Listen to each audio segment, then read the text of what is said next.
Hello, church, and happy Sunday. Today's word of double portion from the pastor's desk comes from Psalms 105, verse 8, and it says, "He remembers his covenant forever, the word which he commanded for 1,000 generations."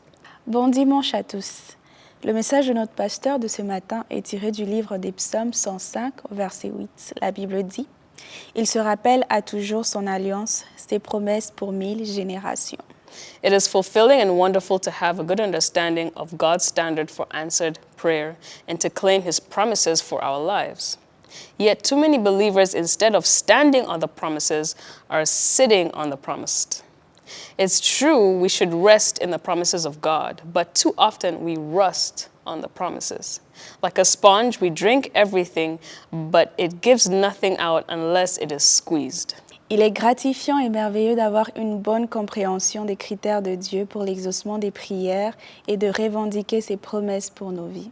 Pourtant, beaucoup de croyants, au lieu de se tenir sur les promesses, s'assoient sur les promesses. Il est vrai que nous devrions nous reposer sur les promesses de Dieu, mais trop souvent, nous rouillons sur les promesses. Comme une éponge, nous absorbons tout, mais nous ne donnons rien à moins que nous soyons pressés.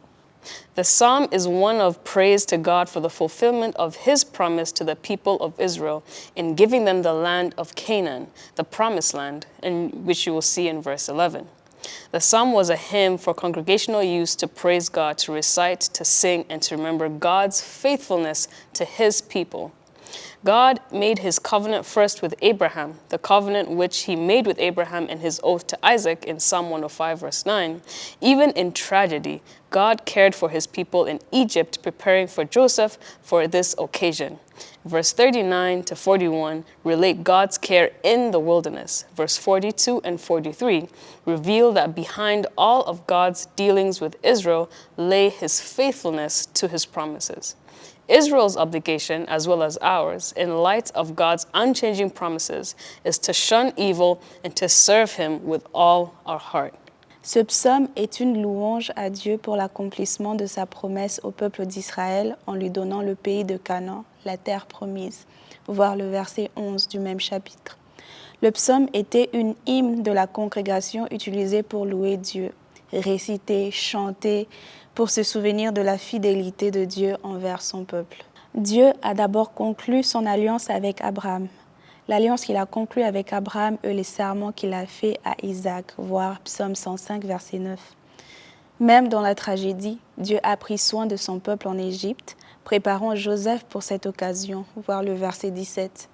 Les versets 39 à 41 relatent les soins de Dieu dans le désert. Les versets 42 à 43 révèlent que derrière toutes les relations de Dieu avec Israël se cache sa fidélité à ses promesses. L'obligation d'Israël ainsi que la nôtre, à la lumière des promesses immuables de Dieu, est de fuir le mal et de le servir de tout notre cœur. Are you doubting God's ability to meet your need? Abraham never staggered at the promise of God through unbelief, but was strong in faith, giving glory to God, and being fully persuaded that what he had promised, he was able to perform. And we see that in Romans chapter 4, verses 20 and 21. God never forgets his promises. Indeed, he remembers his covenant forever, and the word which he commanded for 1,000 generations. I pray that God will bless you. Have a blessed day. Doutez-vous de la capacité de Dieu à répondre à vos besoins? Abraham ne douta point par incrédulité au sujet de la promesse de Dieu, mais il fut fortifié par la foi, donnant gloire à Dieu, et ayant la pleine conviction que ce qu'il promet, il peut aussi l'accomplir. Tel nous dit la Bible dans le livre de Romains 4, versets 20 à 21.